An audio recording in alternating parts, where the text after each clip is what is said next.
Sir, ಇನ್ನೊಂದು ಮಾತು, ಈ ಸ್ಪರ್ಧಾತ್ಮಕ ಪರೀಕ್ಷೆಗೆ ಈಗ ಸಾಕಷ್ಟು ಅವಕಾಶಗಳಿದ್ದಾವೆ. ಎಲ್ಲ ಕಡೆನೂ ಕೂಡ ಕ್ಲಾಸ್ಗಳಿದ್ದಾವೆ. ಅದಕ್ಕೆ ಹೋಗಿ ಜಾಯ್ನ್ ಆಗ್ತಾಯಿದ್ರು. ತಂದೆ ರೀತಿಯಲ್ಲಿ ಅವರು UPSCಗೋ KPSCಗೂ ಪ್ರಿಪೇರ್ ಆಗ್ತಾಯಿದ್ರು. ಆಗಿನ ಕಾಲ ಭಾರಿ ಕಷ್ಟ ಇತ್ತು. 30-31 ವರ್ಷದ ಹಿಂದೆ ಹೌದು, ಇನ್ನೂ ಕಷ್ಟ ಇತ್ತು. ನೀವು ಅಲ್ಲಿಂದ ಬಂದು ನೀವು 29 ವರ್ಷಕ್ಕೂ ಕೂಡ ಈ ಒಂದು ಹುದ್ದೆಗೆ ಬರ್ತೀರಿ.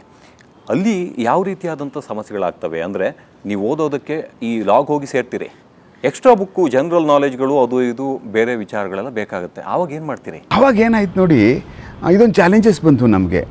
ಇದು ಕಾಂಪಿಟೇಟಿವ್ ಎಕ್ಸಾಮು, ಇದು ಓದಬೇಕು, ಪರೀಕ್ಷೆ ಪಾಸ್ ಮಾಡಿದವರು ಮಾತ್ರ ಕೆಲಸ. ಇದು ಪಾಸ್ ಮಾಡಾದ್ಮೇಲೆ ನಮಗೆ ಫಿಸಿಕಲ್ ಮಾಡ್ತಾರೆ, ಅದಾದಮೇಲೆ ನಮಗೆ ಇಂಟರ್ವ್ಯೂ ಮಾಡ್ತಾರೆ, ಇದೆಲ್ಲ ಇತ್ತು. ಆಮೇಲೆ ರಾಜಕೀಯದವ್ರು ದುಡ್ಡು ತಗೋತಾರಂತೆ, ಆಮೇಲೆ 30 ಲಕ್ಷ 40 ಲಕ್ಷ ಕೊಡಬೇಕಂತೆ ಈ ಕೆಲಸಕ್ಕೆ ಅಂತೇಳಿ ನಮ್ಮ ತಲೆಗೆಲ್ಲ ತುಂಬಿಟ್ಟಿದ್ರು. ಅಲ್ಲ, ಬೆಂಗಳೂರಿಗೆ ಬಂದು ನಾವಿಲ್ಲಿ ಬಂದು ಇದು ಸಾರು ಅನ್ನಕ್ಕೆ ಕಾಸಿಲ್ಲ, ಇನ್ನು 40 ಲಕ್ಷ 30 ಲಕ್ಷ ಆ ಕಾಲದಲ್ಲಿ, ಇಲ್ಲ 25 ಲಕ್ಷನೇ ಆಗಲಿ ದುಡ್ಡು ಕೊಟ್ಟು ಕೆಲಸಕ್ಕೆ ಸೇರಿಸುವಂಥ ಪರಿಸ್ಥಿತಿಯಲ್ಲಿದ್ವ? ಖಂಡಿತವಾಗ್ಲೂ ಸಾಧ್ಯನೇ ಇರಲಿಲ್ಲ. ನಮ್ಮ ತಲೆಯಲ್ಲಿತ್ತು, ನಾವು ಸರಿಯಾಗಿ, ಸತ್ಯವಾಗಿ, ಕರೆಕ್ಟಾಗಿ, ನ್ಯಾಯವಾಗಿ ಓದೋಣ. ಅಕಸ್ಮಾತ್ ಅದಕ್ಕಾಗಲಿಲ್ಲ ಅಂತಂದರೆ ಬಿಟ್ಬಿಡೋಣ, ಇನ್ನೇನು ಮಾಡೋಕ್ಕಾಗೋದಿಲ್ಲ. ಅದೊಂದು ದಾರಿ ಅನ್ನೋದೊಂದು ಇದೆ, ಆ ದಾರಿ ಒಳಗೆ ನುಗ್ಗೋಣ ಅಷ್ಟೇ. ನಾವು ಹೋದರೆ ನಮ್ಮ ದಾರಿಗೆ ಅಷ್ಟು ಸುಲಭಕ್ಕೆ ಬೇರೆಯವ್ರು ಬರೋಕ್ಕಾಗೋದಿಲ್ಲ ಅಂತ ಅನ್ನುವಂಥದ್ದು ನಾವು ಮಾತಾಡ್ಕೊಂಡಿದ್ವಿ ನಾವೆಲ್ಲ. ನಾವು ಯಾರು ರೂಮ್ಗಳಲ್ಲಿ ಇದ್ವಲ್ಲ ಅವರೆಲ್ಲ. ಆಮೇಲೆ ಏನಾಯ್ತು, ಇದು ಆಗ್ತಾ ಇರ್ಬೇಕಾದಾಗ ಏನಾಯಿತು, ಲಾ ಕಾಲೇಜಿಗೆ ಸೇರಿದೆ. ಇಲ್ಲಿ ಮಿಲ್ಟ್ರಿಗೆ ಸೆಲೆಕ್ಷನ್ ಆಗ್ಬಿಟ್ಟು ಮೆಡಿಕಲ್ ಫಿಟ್ ಆಯಿತು. ನಾನು ರಿಪೋರ್ಟ್ ಮಾಡ್ಕೊಳಕ್ಕೆ ಕೊಟ್ಬಿಟ್ರು.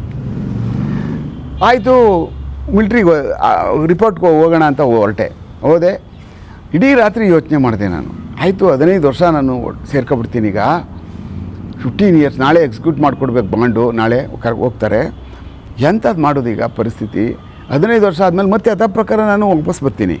ಬಂದಾದಮೇಲೆ ಮತ್ತೆ ಇದೇ ಸರ್ಚ್ ಮಾಡಬೇಕು, ಆವಾಗ ಜಾಬ್ನ ಮತ್ತೆ ಇದೇ ಸೇಮ್ ಎಕ್ಸಸೈಸ್ ಮಾಡಬೇಕು ಜಾಬ್ಗೆ.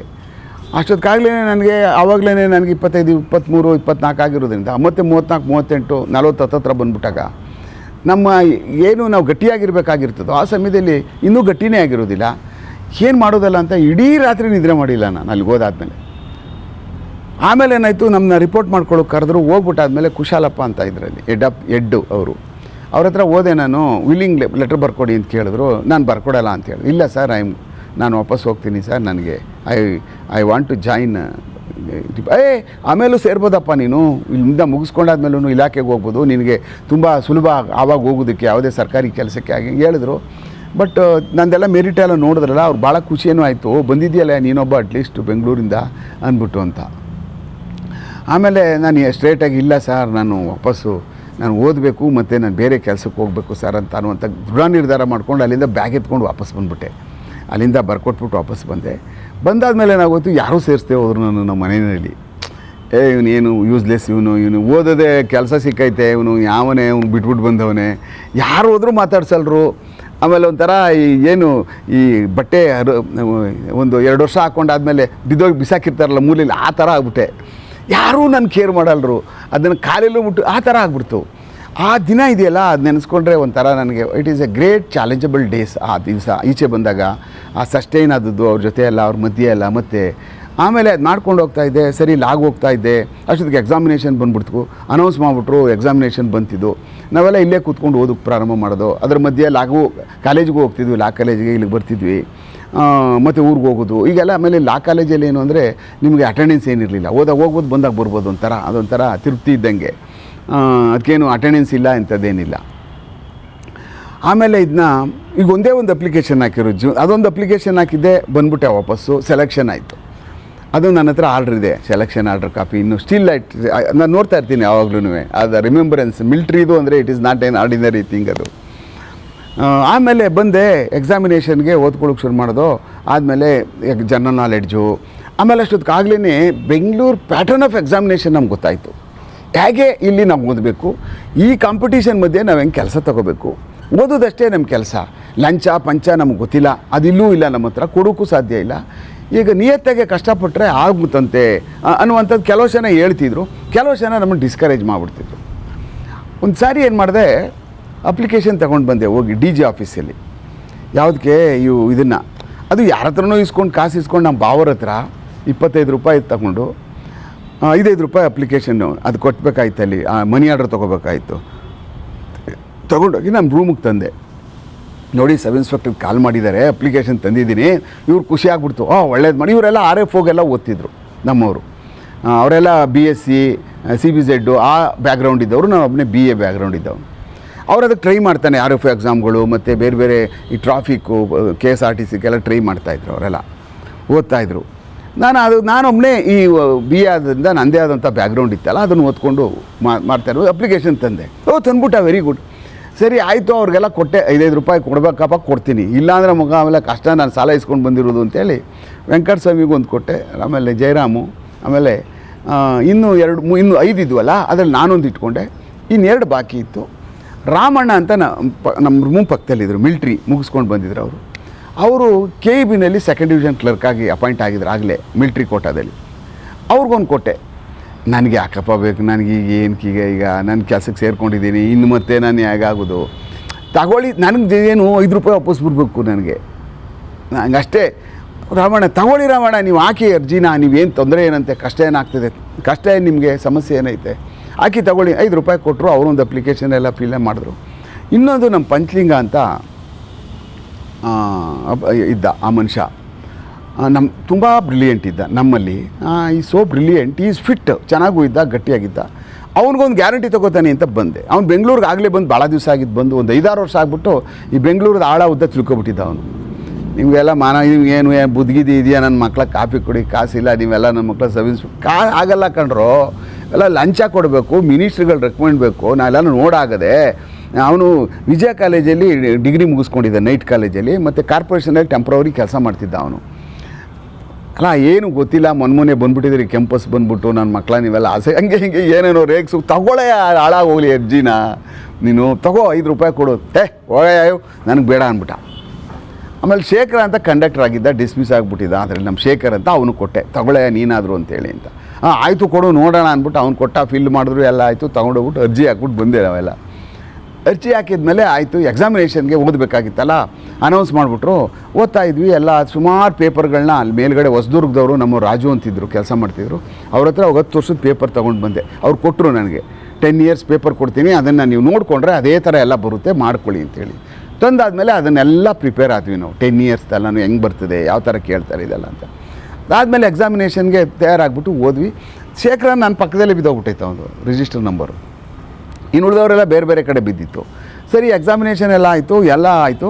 ಆಮೇಲೆ ಮಿಲ್ಟ್ರಿ ರಾಮಣ್ಣನ ಬಂತು, ಎಲ್ಲರೂ ಪಾಸ್ ಆಗ್ಬಿಟ್ಟು, ನಾವು ಓದ್ದವರೆಲ್ಲ ಪಾಸ್ ಆಗೋದ್ವಿ. ಅಂದರೆ 50 ಮಾರ್ಕ್ಸ್ ಮೇಲೆ ತೊಗೋಬೇಕಾಗಿತ್ತಾಗ, 100ಕ್ಕೆ 50 ಮೇಲೆ ತೊಗೋಬೇಕಾಗಿತ್ತು. 4 ಎಕ್ಸಾಮ್ ಇರ್ತಿದ್ದು, ಒಂದು ರಿಟರ್ನು, ಅದರಲ್ಲಿ 100ಕ್ಕೆ 50 ಮೇಲೆ ತೊಗೋಬೇಕು. ಅದಾದಮೇಲೆ ಫಿಸಿಕಲ್ಲು 100ಕ್ಕೆ 50 ಮೇಲೆ ತೊಗೋಬೇಕು. ಅದಾದಮೇಲೆ ಸ್ಪೀಕಿಂಗು, ಪಿಕ್ ಆ್ಯಂಡ್ ಸ್ಪೀಕು 100ಕ್ಕೆ 50 ಮೇಲೆ ತೊಗೋಬೇಕು. ಅದಾದಮೇಲೆ ವೈವ ಎಷ್ಟಿತ್ತು ಸರ್ ಅವಾಗ? 50 ಇತ್ತು, 100 ಇತ್ತು, 50 ತಗೊಳ್ಳೇಬೇಕಾಗಿತ್ತು. ಅದೊಂಥರ ಯಾರ್ಡ್ ಸ್ಟಿಕ್ ಮಾಡ್ಕೊಬಿಟ್ಟಿದ್ರು. ಅದಾದ ನಮ್ಮ ಇದರಲ್ಲಿ ಅದು ಕಿತ್ತಾಕ್ಬಿಟ್ರು. ಏನು ಯಾವ ಥರ ಯಾರ್ಡ್ ಸ್ಟಿಕ್ ಮಾಡ್ಕೊಂಡಿದ್ರು ಅಂದರೆ, ಎಕ್ಸಾಮಿನೇಷನ್ನು ನಮಗೆ 84ರಲ್ಲಿ ಆಗೋಯ್ತು, ಸಬ್ ಇನ್ಸ್ಪೆಕ್ಟರ್ದು ಎಕ್ಸಾಮ್ದು. ನಮ್ಮದೆಲ್ಲ ಈ ಲಾಗಳೆಲ್ಲ ಮುಗಿತಾ ಬಂತು, ನಾನೆಲ್ಲ ಎಲ್ಲ ಆಗೋಯ್ತು. ಅವನು ನಮ್ಮ ಇನ್ನೊಬ್ಬ ಇದ್ದವನು ಟ್ರಾಫಿಕ್ ಇನ್ಸ್ಪೆಕ್ಟ್ರಾಗಿ ಸೆಲೆಕ್ಷನಾಗಿ ಹೋಗ್ಬಿಟ್ಟ, ವೆಂಕಟಸ್ವಾಮಿ. ಇನ್ನೊಬ್ಬ PGDS ಮುಗಿಸ್ಕೊಂಡು ಅವನು ಲೆಕ್ಚರಾಗಿ ಹೋಗ್ಬಿಟ್ಟ, ನಮ್ಮ ಜಯರಾಮು. ನಮ್ಮ ರಾಮಣ್ಣ ಹೋಗಿ ಅವರು KEB ಹೊಟ್ಟೋಗ್ಬಿಟ್ರು.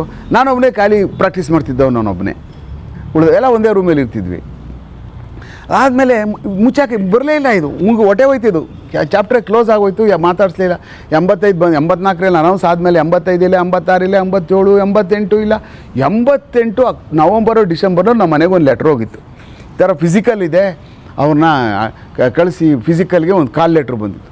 ನಾನು ಊರಿಗೆ ಹೋಗಿ ಯಾರೋ ಹೇಳಿ ಕಳಿಸಿದ್ರು, ಅಲ್ಲಿಂದ ಬಂದು ನೋಡಿದ್ರೆ ಲೆಟ್ರ್ ನೋಡಿದ್ರೆ ಫಿಸಿಕಲ್ಲು ಸ್ಪೀಕಿಂಗ್ ಒಂದೇ ದಿವಸ ಇದೆ, 200 ಮಾರ್ಕ್ಸಾಗಿ. ಹೌದಾ, ಏನೇ ಅನ್ನೋ ವಿಚಾರ ಮಾಡ್ತಾಯಿದ್ದೆ ನಾನು. ಇವ್ರು ಯಾರಿಗೂ ಇಂಟ್ರೆಸ್ಟ್ ಆಗಲೇ ಜಾಬ್ಗೆ ಸೇರ್ಕೊಬಿಟ್ರಲ್ಲ, ಅದು ಹೋಗ್ಬಿಟ್ಟಿರ್ತೀವಿ ಕಣೋ, ಇನ್ನೂ ಇಟ್ಕೊಂಡಿರ್ತಾರೆ, ಇಟ್ಕೊಳ್ಳಲ್ಲ ಇಲಾಖೆನವರು, ಬಿಸಾಕಿರ್ತಾರೆ, ಬೇರೆ ಪರೀಕ್ಷೆ ಮಾಡ್ತಾರೆ. ಹೆಂಗೆ ಇಟ್ಕೋತಾರೆ ಇಷ್ಟು ದಿವಸ ಅಂತ ಇವರು. ಇಲ್ಲ ಕಣಯ್ಯ, ನಾನು ಕೇಳ್ಕೊಬಂದಿದ್ದೀನಿ, ಇಟ್ಕೊಂಡಿದ್ದಾರಂತೆ, ಮತ್ತು ಲೆಟ್ರ್ ಕಳಿಸ್ತಾರಂತೆ, ನಾನು ಅವ್ರಿಗೆ ಕಾಂಟ್ಯಾಕ್ಟಲ್ಲಿ ಇದ್ದೀನಿ ಅಂತ ಇವ್ರಿಗೆ ಹೇಳ್ತಿದ್ದೆ. ನಾನು DG ಆಫೀಸಿಗೆ ನಾನು ಅಲ್ಲಲ್ಲೇ ಪ್ರಾಕ್ಟೀಸ್ ಮಾಡೋಕ್ಕೆ ಶುರು ಮಾಡಿಬಿಟ್ಟೆ. ನಾನು 85 ಎಂಡಿಂಗಲ್ಲಿ ನನ್ನ ಲಾ ಕಂಪ್ಲೀಟ್ ಆಗೋಯ್ತು. 86 ಜನವರಿಗೆ ನಾನು ಲಾ ಪ್ರಾಕ್ಟೀಸ್ ಮಾಡೋಕ್ಕೆ ಪ್ರಾರಂಭ ಮಾಡಿಬಿಟ್ಟೆ. ನಂದು ಕೋಟ್ ಹಾಕೋಕ್ಕೂ ನಮ್ಮ ಇವರು ಲಕ್ಷ್ಮೀನಾರಾಯಣ ಅವ್ರ ಆಫೀಸ್ ಅಂತ, ಲಕ್ಷ್ಮೀನಾರಾಯಣ ಆಫೀಸ್ಗೆ ಸೇರ್ಕೊಬಿಟ್ಟೆ. ಅದಾದಮೇಲೆ NR ನಾಯಕ್ ಅಂತ ಅವ್ರು ಕ್ರಿಮಿನಲ್ ಕೇಸ್ ಮಾಡ್ತಾಯಿದ್ರು, ಅವ್ರ ಆಫೀಸ್ಗೆ ಪ್ರಾಕ್ಟೀಸ್ ಮಾಡ್ತಾಯಿದ್ದೆ ಪುಣೆಯಲ್ಲಿ. ಆಮೇಲೆ ಬಂದ್ಬಿಡ್ತು ಏಕ್ದಮ್, ಒಂದೇ ಸಾರಿ ಲೆಟ್ರು ಬಂತು, ಎಲ್ಲ ಆಯಿತು. ಇವರೆಲ್ಲ ಅವನು ಒಬ್ಬ ಸಿನ್ನೂರಲ್ಲಿದ್ದ, ನಮ್ಮ ಇವನು ಟ್ರಾಫಿಕ್ ಇನ್ಸ್ಪೆಕ್ಟರ್ ವೆಂಕಟಸ್ವಾಮಿ, ಇವು ನಮ್ಮ PGDS ಮಾಡೋ ಅವನು ಎಲ್ಲ ದೇವನಹಳ್ಳಿನಲ್ಲಿ ಅವ್ನು ಲೆಕ್ಚರ್ ಕೆಲಸ ಮಾಡ್ತಿದ್ವಿ. ಇವರೆಲ್ಲ ಎಲ್ಲ ಮತ್ತೆ ರೀಗ್ರೂಪ್ ಆದ್ವಿ. ಪ್ರಾಕ್ಟೀಸ್ ಮಾಡಬೇಕಲ್ಲ ಇದಕ್ಕೆ ಫಿಸಿಕಲ್ಗೆ. ಇವ್ರು ಏನು ಫಿಸಿಕಲ್ಲು ನೋಡ್ಕೊಂಡು ಬಂದೋ ಒಂದು ದಿವಸ, ನಮಗಿಂತ ಮೊದಲೇ ಸ್ಟಾರ್ಟ್ ಆಗಿಬಿಟ್ಟಿತ್ತಲ್ಲ ನೋಡ್ದು, ಏನೆಲ್ಲ ತುಪ್ಪನ ಬಿದ್ದೋಯ್ತಾವ್ರೆ ಓಡ್ಲಾರರು. ಆಮೇಲೆ ನೆಗಿಬೇಕಲ್ಲ, ಅಲ್ಲಿ ನೀರೊಳಕ್ಕೆ ಬಿದ್ದೋಗ್ಬಿಡ್ತಾರೆ. ಆಮೇಲೆ ಹಿಂಗೆ ಬಾರ್ ಇದೆ ಒಂದು ಕ್ರಾಸ್ ಮಾಡಬೇಕು, ಅದರಲ್ಲೇ ಬಿದ್ದೋಗ್ಬಿಡ್ತಾರೆ. ಬೇರೆ ಬೇರೆ ಈವೆಂಟ್ ಇತ್ತು ಒಳಗಡೆ. ಅದು 5 ಪಾಸ್ ಆಗಿ ನೀವು ಏನು 90 ಸೆಕೆಂಡ್ಸಲ್ಲಿ ನೀವು ಕಂಪ್ಲೀಟ್ ಮಾಡಿಬಿಟ್ರೆ ನಿಮ್ಗೆ 100 ಮಾರ್ಕ್ಸು. ನೀವು 5 ಯಾವುದೇ ಪೋಲಿಲ್ಲದೆ ಮಾಡಿಕೊಂಡು ನೀವು ವಿತಿನ್ ಟೈಮ್ ಮಾಡಲಿಲ್ಲ, ಮುಗಿಸ್ಕೊಳ್ಳಿಲ್ಲ ಅದನ್ನ ಒಳಗಡೆ ಅಂದರೆ ನಿಮಗೆ ಗ್ರೇಸ್ ಮಾರ್ಕ್ಸ್ ಕೊಡ್ತಿರಲಿಲ್ಲ, 20 ಮಾರ್ಕ್ಸು ಆ ಥರ ಇತ್ತು. ಒಟ್ಟಿನಲ್ಲಿ 50 ತೊಗೊಂಡ್ರೆ ನೆಕ್ಸ್ಟ್ ಎಲಿಜಿಬಿಲಿಟಿ ಸ್ಪೀಕಿಂಗ್, ಇಲ್ಲಾಂದರೆ ತೆಗೆದುಬಿಡೋರು. ಆಮೇಲೆ ಏನಾಗೋಯ್ತು, ಯಾಕೆ ಓದ್ವಿ 2 ದಿವಸ ಎಲ್ಲ ನೋಡಿದ್ವಿ. ಆಮೇಲೆ ಒಂದು ದಿವಸ ಸಾಯಂಕಾಲ ಅವ್ರದ್ದೆಲ್ಲ ಮುಗಿದೋಯ್ತಲ್ಲ, ಸರಿ ಟ್ರೆಸ್ಟ್ ಟ್ರೈಲ್ ಮಾಡೋಣ ತಾಳು ನಾವು ಅಂದ್ಕೊಂಡು ನೋಡ್ತೀವಿ. ನಮಗೆ ಏನೇ ಸುಲಭಕ್ಕೆ ಹೋಗ್ಬೋದು, ಹಿಂಗೆ ನೆಗಿಲೆಲ್ಲಾರು ನಂಬ್ಕೊಂಡು ಬಿದ್ದೋಗ್ಬಿಡ್ತಾರೆ ನೀರೊಳಗೆ. ಹೆಂಗಿದು ಕತೆ ಇದು ನನಗೇನು ಅನ್ನಿಸ್ಲಿಲ್ಲ. ಆಮೇಲೆ ಇವರೆಲ್ಲ ಬಂದರು, ಏನೋ ಜಂಪ್ ಮಾಡಬೇಕು ಅನ್ನೋ, ಇಲ್ಲ ಒಳಗೆ ಬಿದ್ದೋಗ್ಬಿಡ್ತೀವಿ, ಯಾರು ಅಡ್ಡ ಬಂದುಬಿಟ್ರೆ ಅಷ್ಟೇ ಅಂತೇಳಿ ಒಂದು ಸ್ವಲ್ಪ ಅವ್ರಿಗೊಂಚೂರು ಇನ್ನೂ ಇದಿತ್ತು. ಕೊನೆಗೆ ನಮ್ದು ಬಂತು. ನನಗೇನು ಕೇರೇ ಇಲ್ಲ, ಏನೂ ಇಲ್ಲ, ಲೆಕ್ಕನೇ ಇಲ್ಲ ನನಗದು. ಆಫ್ಟರ್ ಆಲ್ಮೋಸ್ಟ್ ನಮಗೆಲ್ಲ 30 ವರ್ಷ ಆಗೋಗ್ಬಿಟ್ಟಿದೆ ಆಗಲಿಟ್ಟು. ಕೇರೇ ಇಲ್ಲ ನನಗೆ ಅದು ಫಿಸಿಕಲು. ಹೊಡ್ಕೊಂಡು ಹೊಟ್ಟಬಿಟ್ಟು 100ಕ್ಕೆ 100 ಆಯಿತು. ಅದಾದಮೇಲೆ ಅವತ್ತೇ ರೇವಣಸಿದ್ದೇಶ್ವರ ಸಾಹೇಬರು, ಮರುಸ್ವಾಮಿ ಸಾಹೇಬರು ಸ್ಪೀಕಿಂಗ್ ಟೆಸ್ಟ್ ಇತ್ತು. 100 ಮಾರ್ಕ್ಸ್ 50 ತೊಗೋಬೇಕಾಗಿತ್ತು. ಒಳಗಡೆ ಹೋದ್ವಿ, ನಾವೆಲ್ಲ ಡಿಬೇಟ್ ಮಾಡ್ತಾಯಿದ್ವಿ ಆ ಕಾಲದಲ್ಲಿ.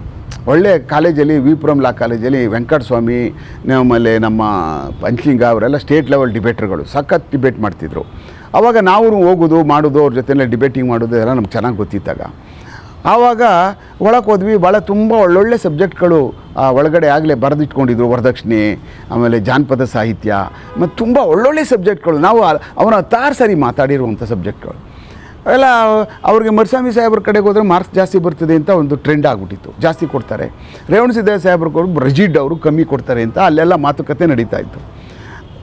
ನನಗೆ ರೇವಣಸಿದ್ದೇಶ್ವರ ಸಾಹೇಬ್ರ ಕಡೆಗೆ ಸಿಕ್ತು. ಅವ್ರಿಗೆ ಇನ್ನೊಬ್ರಿಗೆ ಬೇರೆ ಬೇರೆ ಅದೃಷ್ಟ, ಯಾರಿಗೆ ಹಿಂಗೆ ಇದಿತ್ತೋ ಅವ್ರವ್ರು ಆಯಾ ಕಡೆ ಕಳಿಸ್ಬಿಡ್ತಾಯಿದ್ರು. ಆಮೇಲೆ ನನಗೂ ಅವತ್ತು ನನಗೆ ಏನು ಸ್ಯಾಟಿಸ್ಫ್ಯಾಕ್ಷನ್ಗೆ ಎಷ್ಟು ಬೇಕೋ ಕರೆಕ್ಟಾಗಿ ಅಷ್ಟು ಮಾರ್ಕ್ಸು ಬಂತು. ಚೆನ್ನಾಗೂ ಕೊಟ್ಟರು, ಚೆನ್ನಾಗೂ ಮಾತಾಡಿದೆ. 2 ಸಬ್ಜೆಕ್ಟ್ ಮಾತಾಡ್ಸಿದ್ರು ನನಗೆ.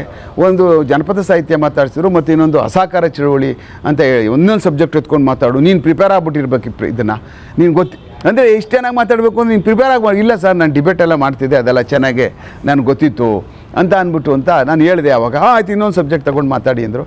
ಜನಪದ ಸಾಹಿತ್ಯ ಇತ್ತಾಗ.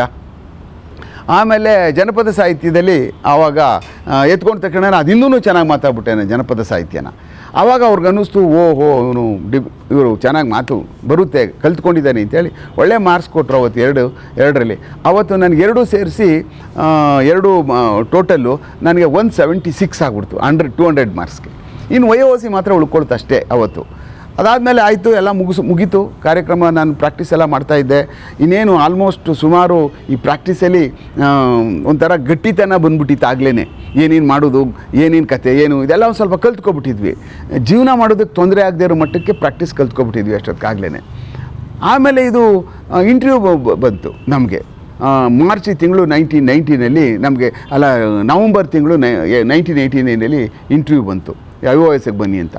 ಅಲ್ಲಿ ಶುರುವಾಯ್ತು. ಅಲ್ಲಿ ನಾವು ಆ ಮಿನಿಸ್ಟ್ರ್ ಹತ್ರ ಹೋಗಿದ್ದೋ, ನಾವು ಅವ್ರಿಗಷ್ಟು ಕೊಟ್ಟಿದ್ದೀವಿ. ಈ ಮಿನಿಸ್ಟ್ರ್ ಹತ್ರ ಹೋಗಿದ್ದೋ, ಹೋಮ್ ಮಿನಿಸ್ಟ್ರ್ ಹತ್ರ ಹೋಗಿದ್ದೋ, ಚೀಫ್ ಮಿನಿಸ್ಟ್ರ್ ಹತ್ರ ಹೋಗಿದ್ದೋ, ನಮ್ಮ MLA ಎಲ್ಲ ಮಾಡಿ ಬರೀ ಇದೇ ಮಾತು ಟ್ಯಾಕ್ಸಲ್ಲಿ, ಬೇರೆ ಇನ್ನೇನೂ ಇಲ್ಲ.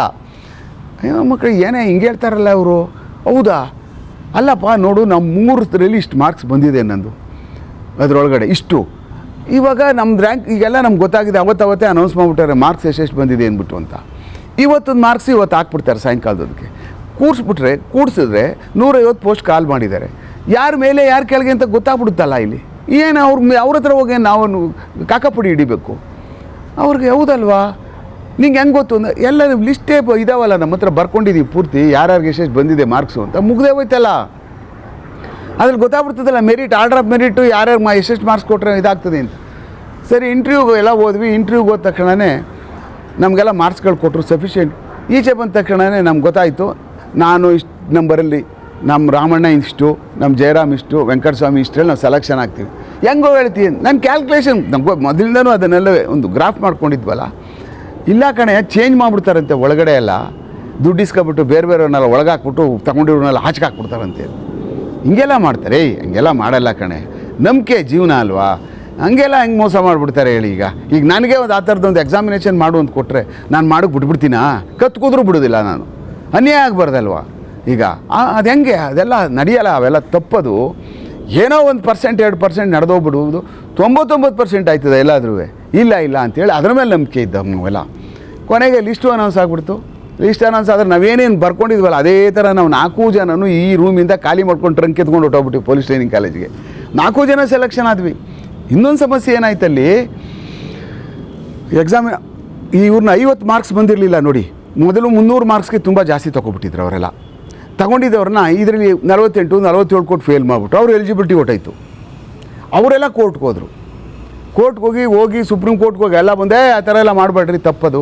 ಅವ್ರ ಮೆರಿಟ್ ಇತ್ತು ಅಂದರೆ ಇದ್ರ ಆ ಮಾರ್ಕ್ಸ್ ಈ ಮಾರ್ಕ್ಸ್ ಎಲ್ಲ ಸೇರಿಸಿ ಮೆರಿಟ್ ಇದ್ದರೆ ಅವ್ರನ್ನೂ ಸೇರಿಸಿ ಮಾಡಿ ಅಂತೇಳಿ ಕಳಿಸ್ಕೊಟ್ರು. ಇನ್ನೊಂದು ವಿಚಾರ ಸರ್, ಈಗ 98ಅಲ್ಲಿ ಗ್ರಾಮೀಣ ಅಭ್ಯರ್ಥಿಗಳು ಅಂತ ಹೇಳಿ ಅವರಿಗೆ ಎಕ್ಸ್ಟ್ರಾ ಒಂದು 5 ಮಾರ್ಕು 10 ಮಾರ್ಕ್ ಕೊಡುವಂಥ ಕೆಲಸಗಳು ಮಾಡಿದರು. ಅದೇ ರೀತಿ ನಿಮ್ಮ 89 ಬ್ಯಾಚಲ್ಲೂ ಕೂಡ ಆ ಥರ ಯಾವುದೂ ಇರಲಿಲ್ಲ. ನಮ್ಮಲ್ಲಿ ಯಾವುದೇ ಗ್ರಾಮೀಣ ಕೃಪಾಂಕಗಳು ಆ ಸಂಬಂಧಪಟ್ಟಂಗೆ ಯಾವುದೇ ಥರವಾದಂಥದ್ದು ಇರಲಿಲ್ಲ. ನಮ್ಮಲ್ಲಿ ಇದೇ ಥರ ಮೆರಿಟ್ ಇತ್ತು. ಒಂದು ಜನರಲ್ ಮೆರಿಟ್ ಇತ್ತು, ಅದಾದಮೇಲೆ ಕ್ಯಾಸ್ಟ್ ವೈಸ್ ಇರ್ತಿತ್ತು. ಈ ಒಕ್ಕಲಿಗಾಗಿದ್ದು ಇಷ್ಟು ಪರ್ಸೆಂಟೇಜ್ ಅಂತ ಇತ್ತಲ್ಲ, ಅದು ಬಿಟ್ಟರೆ ಬೇರೆ ಯಾವುದೇ ಗ್ರಾಮೀಣಗೆಲ್ಲ ಇರಲಿಲ್ಲ. ಅದಾದಮೇಲೆ ಅವತ್ತೊಂದು ದಿವಸ ಸೆಲೆಕ್ಷನ್ ಆಗಿ ಆಮೇಲೆ ಆಯಿತು. ಮತ್ತು ಅವ್ರು ಸುಪ್ರೀಂ ಕೋರ್ಟಿಂದ ಲೇಟಾಗಿ ಅವರು ಬಂದು ಪೊಲೀಸ್ ಟ್ರೈನಿಂಗ್ ಕಾಲೇಜ್ ಒಂದು ವರ್ಷ ಬಿಟ್ಕೊಂಡು ಬಂದರು. ಆದಮೇಲೆ ಇನ್ನೊಂದೇನಾಯಿತು, ನಮ್ಮನ್ನ ಮೆಡಿಕಲ್ ಬೋರ್ಡಿಗೆ ತಳ್ಬಿಟ್ರು. ಮೆಡಿಕಲ್ ಬೋರ್ಡ್ಗೆ ಏನು ಮಾಡಿಬಿಟ್ರು, 150 ಜನ ಲಿಸ್ಟ್ ಅನೌನ್ಸ್ ಮಾಡಿಬಿಟ್ರು. ಇನ್ನೊಂದು 100 ಜನನ ಅಡಿಷ್ನಲ್ ಲಿಸ್ಟ್ ಅಂತ ಇಟ್ಕೊಂಡ್ರು ಇವರು ಇಲಾಖೆಯಲ್ಲಿ. ಯಾಕೆ? ತುಂಬ ದಿವಸ ಆಗಿಬಿಟ್ಟಿದೆ ಇದನ್ನು ಮಾಡಿ ಎಕ್ಸಾಮಿನೇಷನ್ನೆಲ್ಲನೂ. ಅದ್ರ ಮಧ್ಯೆ ತುಂಬ ಜನ ಎಲ್ಲ ಕಾಲುಗಳು ಮುಡ್ಕೊಬಿಟ್ಟವ್ರೆ, ಕೈ ಮುಡ್ಕೊಬಿಟ್ಟವ್ರೆ, ಕಣ್ಣು ಹೋಗ್ಬಿಟ್ಟಿರ್ತವೆ, ಬೆರಳು ಹೋಗ್ಬಿಟ್ಟಿರ್ತದೆ ಆಕ್ಸಿಡೆಂಟ್ ಆಗಿ. ಅವ್ರಿಗೊಂದು ಮೆಡಿಕಲ್ ಬೋರ್ಡ್ ಕಾನ್ಸ್ಟಿಟ್ಯೂಟ್ ಮಾಡಿ ನಾವು ಏನಾದ್ರು ಒಳಗೆ ಕಳಿಸ್ತಿಲ್ಲ ಅಂದರೆ ತುಂಬ ಜನ ಹ್ಯಾಂಡಿಕ್ಯಾಪ್ ಒಳಗೋಗ್ಬಿಡ್ತಾರೆ ಅನ್ನುವಂಥದ್ದು ಒಂದು ಇನ್ಫರೆನ್ಸ್ ಡ್ರಾ ಮಾಡಿ ಏನು ಮಾಡಿದ್ರು, ನಮ್ಮನ್ನೆಲ್ಲ ವಿಕ್ಟೋರಿಯಾ ಹಾಸ್ಪಿಟಲ್ ಮೆಡಿಕಲ್ಗೆ ಬಿಟ್ಟರು. ಮೆಡಿಕಲ್ಗೆ ಬಿಟ್ಟಾಗ 150 ಜನ ಬಿಟ್ಟರು, 47 ಜನ ಕಿತ್ತಾಕ್ಬಿಟ್ರು. ಫ್ಲಾಟ್ಫು, ನೀ ಸರಿ ಇಲ್ಲ, ಕಣ್ಣು ಕಲರ್ ಬ್ಲೈಂಡ್ನೆಸ್ ಇದೆ, ಆಮೇಲೆ ಏನೇನೋ ಇನ್ನು ಬೇರೆ ಏನಿದೆ ಅಂತೇಳಿ 47 ಜನ ಕಿತ್ತಾಕ್ಬಿಟ್ರು. ಎಷ್ಟು ಎಲ್ಲ ಫೈನಲ್ ಆದಮೇಲೆ ಲಿಸ್ಟ್ ಅನೌನ್ಸ್ ಮಾಡಾದ್ಮೇಲೆ ಅಯ್ಯೋ ರಾಮನೇ ನಮಗೇನಾಯಿತು, ನಮಗೇನೂ ಆಗಲಿ, ನಾವೆಲ್ಲ ಕರೆಕ್ಟ್ ಆಗೋದು, ನಾವು 4 ಜನ ಎಲ್ಲ ಮೆಡಿಕಲಿ ಫಿಟ್ ಆದೋ, ನಮ್ಗೆ ಆರ್ಡ್ರ್ ಕೊಟ್ಬಿಟ್ರು. ಅವರೆಲ್ಲ ಕೆಲವು ಜನ ಕೋರ್ಟ್ಗೆಲ್ಲ ಹೋಗಿ ಏನೇನೋ ಕೇಸ್ ನಡೀತಾ ಇದ್ದೋ ನಮಗೆ ಕೊಟ್ಬಿಟ್ರು. ನಾವೆಲ್ಲ police training college March 20th ಹೋಗಿ ಸೇರ್ಕೊಬಿಟ್ವಿ 1990 ಪೊಲೀಸ್ ಇಲಾಖೆಗೆ. That is a memorable day. ನಮಗೇನೂ ಗೊತ್ತಿರಲಿಲ್ಲ ಬೆಂಗಳೂರು. ಅದ್ರ ಮಧ್ಯೆ ಇದನ್ನೆಲ್ಲ ತಿಳ್ಕೊಂಡು ಅದನ್ನು ಭೇದಿಸ್ಕೊಂಡು ಕಷ್ಟ. ಯಾವುದೇ ಟ್ಯೂಷನ್ ಇಲ್ಲ, ಎಂಥದ್ದಿಲ್ಲ, ಯಾರದೇ ನಾವು ಅವ್ರನ್ನ ಹೆಂಗೆ ಸರ್ ಎಕ್ಸಾಮ್ ಫೇಸ್ ಮಾಡೋದು ಅಂತ ಏನಿರಲಿಲ್ಲ. ಆ ಕಾರಣಕ್ಕೆ 2 ಪರೀಕ್ಷೆ ಬರೆದು ನನ್ನ ಜೀವನದಲ್ಲಿ 2 ಪರೀಕ್ಷೆನೂ ಪಾಸ್ ಆಯಿತು. ಒಂದು ಬಿಟ್ಟೆ ಇದಕ್ಕೆ ಸೇರಿದೆ ನಾನು. ಸರ್, ಈಗ ಕರಿಕೋಟ್ ಹಾಕಿ ಅದಕ್ಕೊಂದು ಸೆಲ್ಯೂಟ್ ಹೊಡೆದು ಬಂದಾದ ಮೇಲೆ ಬೇರೆ ಬೇರೆ ಕೆಲಸಗಳನ್ನು ಮಾಡಬೇಕು ಅಥವಾ ಯಾವುದಾದ್ರು ಒಂದು PSI ಆಗಲೇಬೇಕು ಅಂತ ಹೇಳಿ ನೀವು ಶತಪ್ರಯತ್ನ ಮಾಡ್ತೀರಿ. ಅದೇ ರೀತಿಯಾಗಿ ಹೋಗಿ ಒಂದು ಕಡೆ ಫ್ರೆಂಡ್ಸ್ಗಳ ಜೊತೆ ಸೇರ್ತೀರಿ, ಮತ್ತು ಬೇರೆ ಬೇರೆ ರೀತಿಯಲ್ಲಿ ಪ್ರಿಪೇರ್ ಆಗ್ತೀರಿ. ಪ್ರಿಪೇರ್ ಆಗಿ ನಂತರದಲ್ಲಿ ಎಲ್ಲದರಲ್ಲೂ ಕೂಡ ಹೈಯೆಸ್ಟ್ ಮಾರ್ಕ್ ತಗೊಂಡು ಅಲ್ಲೂ ಕೂಡ ಕೆಲ ಅಭ್ಯರ್ಥಿಗಳು ಅದಕ್ಕೆ ಕೇಸ್ ಹಾಕಿದ್ರಿಂದ ಸಾಕಷ್ಟು ಹೊಡೆದಾಟ ಮಾಡಿ ನಂತರದಲ್ಲಿ ಸೆಲೆಕ್ಟ್ ಆಗ್ತೀರಿ. ಸೆಲೆಕ್ಟ್ ಆದಮೇಲೆ ಪ್ರೊಬೇಷನರಿ ಪೀರಿಯಡು ಯಾವ ರೀತಿ ಇತ್ತು? ಮೊದಲಿಗೆ ಯಾವ ರೀತಿ ಫೀಲ್ ಆಗ್ತಾಯಿತ್ತು ಸರ್ ತಾವು ಪ್ರೊಬೇಷನರಿ ಪೀರಿಯಡ್ ಬಂದಾಗ? ಇಲ್ಲಿಂದ ಹೋಗ್ಬೇಕಾಯಿತು. ಇಲ್ಲಿಂದ ಹೋಗ್ಬೇಕಾದಾಗ ಟ್ರೈನಿಂಗ್ ಹೋಗ್ಬೇಕಾಗಿತ್ತು. ಸಡನ್ನಾಗಿ ಅನೌನ್ಸ್ ಮಾಡ್ರು ಇಮಿಡಿಯೇಟಾಗಿ ಹೋಗಿ ಅಂತ. ಕೋರ್ಟ್ಗೆಲ್ಲ ಹೋಗಿದ್ರು, ಅದೆಲ್ಲ ಸ್ಟೇಗಿಗೆ ಮಾಡಿಬಿಡ್ತಾರೆ ಅಂತ ಇಮಿಡಿಯೇಟ್. ನನ್ನ ಹತ್ರ ಕಾಸೇ ಇಲ್ಲ, ಅಲ್ಲಿ ಹೋಗಿ ದುಡ್ಡು ಕಟ್ಟಬೇಕಲ್ಲ. ಒಳ್ಳೆ ಕಥೆ ಆಗೋಯ್ತಲ್ಲ, ದುಡ್ಡೇ ಇಲ್ವಲ್ಲ ಈಗ ಇಮಿಡಿಯೇಟಾಗಿ ಯಾರನ್ನ ಕೇಳೋದು? ಅವಾಗ ನಿಮ್ಗೆ ಗೊತ್ತಿರ್ಬೇಕು, ಇಂದಿರಾ ಅಂತ ಗೊತ್ತಲ್ಲ, ಇಂದಿರಾ ನಾಣಯ್ಯ ಅಂತ ಅಂದ್ಬಿಟ್ಟು ಅವಾಗ ಇನ್ಸ್ಪೆಕ್ಟರ್ ಅವ್ರು ನಂಗೆ ಫ್ಯಾಮಿಲಿ ಫ್ರೆಂಡ್, ನಾವೆಲ್ಲ ಚೆನ್ನಾಗಿ ಪರಿಚಯ ಇತ್ತು. ಅವ್ರ ತಂಗಿ ಒಬ್ಬಳು ಸರೋಜಾ ಅಂತ ಅಂದ್ಬಿಟ್ಟು ನಮ್ಮ ಲಾ ಕಾಲೇಜಲ್ಲಿ ಕ್ಲಾಸ್ಮೇಟು. ನಮಗೆ ಈ ಥರ ಎಲ್ಲ ಮೊದಲೇ ಫ್ಯಾಮಿಲಿ ಫ್ರೆಂಡ್ ಇದ್ದು. ನಾ ಇಂದಿರಾ ಹತ್ರ ಹೋದೆ. ಹಿಂಗೆ ಅರ್ಜೆಂಟಾಗಿ ಕರೆದುಬಿಟ್ಟಿದ್ದಾರೆ, ಕಾಸು ಬೇಕು ಅಂತಂದು. ಪಾಪ ಅವರು 3000 ರೂಪಾಯಿ ಕೊಟ್ಟರು ಇಮಿಡಿಯೇಟಾಗಿ. ಅಲ್ಲಿ ಕಟ್ಟಬೇಕಾಗಿತ್ತಲ್ಲ ಮೈಸೂರು ಟ್ರೈನಿಂಗ್ ಕಾಲೇಜ್ಗೆ. ಸರಿ ಅಂದ್ಬಿಟ್ಟು ಅಲ್ಲಿಗೆ ಹೋಗ್ಬಿಟ್ಟು ಸೇರ್ಕೊಂಡಾದ್ಮೇಲೆ ಅಲ್ಲಿಂದ ಆದಮೇಲೆ ಒಂದು 15 ದಿವಸನೋ ಒಂದು ತಿಂಗಳಾದ್ಮೇಲೂ ಆದಮೇಲೆ ಕೊಟ್ಟೆ ನಾನು ವಾಪಸ್ಸು. ಹಾಗೆ ನಾವುಗಳು ಏನು ಪೊಲೀಸ್ ಟ್ರೈನಿಂಗ್ ಕಾಲೇಜ್ಗೆ ಅಲ್ಲಿ ಓದುವಲ್ಲ ನಾವು, ಓದಾದ ಅಲ್ಲಿ ವಾತಾವರಣನೇ ಬೇರೆ ಇರುತ್ತೆ. ಅಲ್ಲಿ ಡಿಸಿಪ್ಲಿನು, ಜುಟ್ಟೆಲ್ಲ ಕಟ್ ಮಾಡಿಬಿಡ್ತಾರೆ. ಆಮೇಲೆ ಕಲಿಕಾಕ್ರಮನೇ ಬೇರೆ. ಆಮೇಲೆ ಡ್ರಿಲ್ಗಳು, ಇವಕ್ಕೆಲ್ಲ ನಾವೆಲ್ಲ ಇದರಲ್ಲಿ ಏಜಲ್ಲಿ ನಾವೇ ಚಿಕ್ಕವರು, ಕೊನೆಯವರು. 29 ವರ್ಷ ಅಂದರೆ ಎರ್ಲಿ ಏಜಲ್ಲಿ ನಾವೇನೇ ಇದ್ದವ್ರು. ಇನ್ನು ಬೇರೆ ಎಲ್ಲ ತುಂಬ ವರ್ಷ ಆಗಿಬಿಟ್ಟಿತ್ತು. 40 ವರ್ಷದವ್ರು ಇದ್ದರು, 45ರವ್ರು ಇದ್ದರು, ಹೆಚ್ಚು ಕಡಿಮೆ 50ರವರು ಇದ್ದರು ನಮ್ಮ ಬ್ಯಾಚ್ನಲ್ಲಿ. ಇನ್ ಸರ್ವೀಸಲ್ಲಿ ಬಂದಂಥವ್ರು, ಆಮೇಲೆ ಮಿಲ್ಟ್ರಿ ಕೋಟಾದಲ್ಲಿ ಬಂದಂಥವ್ರು. 35 ವರ್ಷದವರೆಗೂ ಈ ಜನಗಳು ಅಪ್ಲಿಕೇಶನ್ ಹಾಕೋಕ್ಕೆ ಇದಿದೆಯಲ್ಲ, ಅವ್ರಿಗೆ 20 ಲೆಕ್ಕ ಹಾಕೊಳ್ಳಿ, 35 ಪ್ಲಸ್ ಇದೊಂದು 6, 41 ವರ್ಷ ಆಗಿಬಿಟ್ಟಿತ್ತು ಅವ್ರಿಗೆಲ್ಲ ಕೆಲಸಕ್ಕೆ ಸೇರುವಷ್ಟೊತ್ತಿಗೆ. ಅಲ್ಲಿ 8 ಜೇಲ್ ಅಪ್ಲಿಕೇಶನ್ ಹಾಕಿ ಸೆಲೆಕ್ಷನ್ ಆದವರು. ಈ ಥರ 70% ಜಾಸ್ತಿ ಇದ್ದರು. ನಾವೇನೇ ಮದುವೆ ಆಗದವರು ಒಂದು 7-8 ಜನ ಬುಂಡ್ರಗವಿಗಳ ಥರ ಓಡಾಡ್ತಿದ್ವಿ. ಉಳಿದವರೆಲ್ಲ ಮದುವೆ ಮಕ್ಕಳುಗಳಾಗ್ಬಿಟ್ಟು 2 ಜನ 3 ಜನ ಎಲ್ಲ ಆಗಿಬಿಟ್ಟು ಫ್ಯಾಮಿಲಿಗಳೇ ಆಲ್ಮೋಸ್ಟ್ ಎಲ್ಲ ಇದ್ಬಿಟ್ಟಿದ್ರು. ಭಾನುವಾರ ಬಂದರೆ ಓಡೋಗ್ಬಿಡೋರು ಪರ್ಮಿಷನ್ಗಳು ತಗೊಂಡು. ನಾವು ಮಾತ್ರ ಅಲ್ಲಿ ಒಂದು ಮದುವೆ ಆಗದವರು ಒಂದು 8-10 ಜನ ಮಾತ್ರ ಇದ್ವಿ ಅಷ್ಟೇ. ಉಳಿದವರೆಲ್ಲ ಮದುವೆ ಆಗಿಬಿಟ್ಟಿದ್ರು. ವಿ ಎಂಜಾಯ್ಡ್ ಅಲ್ಲಿ ತುಂಬ. ಪೊಲೀಸ್ ಟ್ರೈನಿಂಗ್ ಕಾಲೇಜ್ಗೆ ಹೋದಾಗ ವಾತಾವರಣನೇ ಬೇರೆ. ಆಮೇಲೆ ಒಂದು ಏನು ಅಂದರೆ ಒಂದು ಕೆಲಸ ಹಿಡ್ದುವಲ್ಲ, ಯಾವುದೋ ಒಂದು ಸರ್ಕಾರಿ ಕೆಲಸ ನಮಗೆ ಬೇಕಾದದ್ದು ಇಟ್ಕೊಂಡ್ವಲ್ಲ, ಆಮೇಲೆ ಇನ್ನು ನೋಡೋಣ ಚಾಲೆಂಜಸ್ ಏನಿರ್ತದೆ ಅದರಲ್ಲಿ ಅನ್ನುವಂಥದ್ದು ಒಂದು ಸಿಕ್ತಲ್ಲ ಅಂತ ಅನ್ನುವಂಥದ್ದು.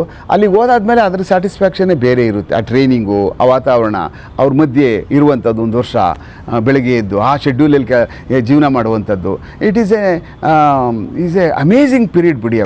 ಅವೆಲ್ಲ ನಾವೆಲ್ಲ ಜ್ಞಾಪಕ ಮಾಡಿಕೊಂಡು ಕೋಟಿ ಕೊಟ್ಟರು ಬರೋದಿಲ್ಲ ಆ ಪೀರಿಯಡ್ಗಳೆಲ್ಲ.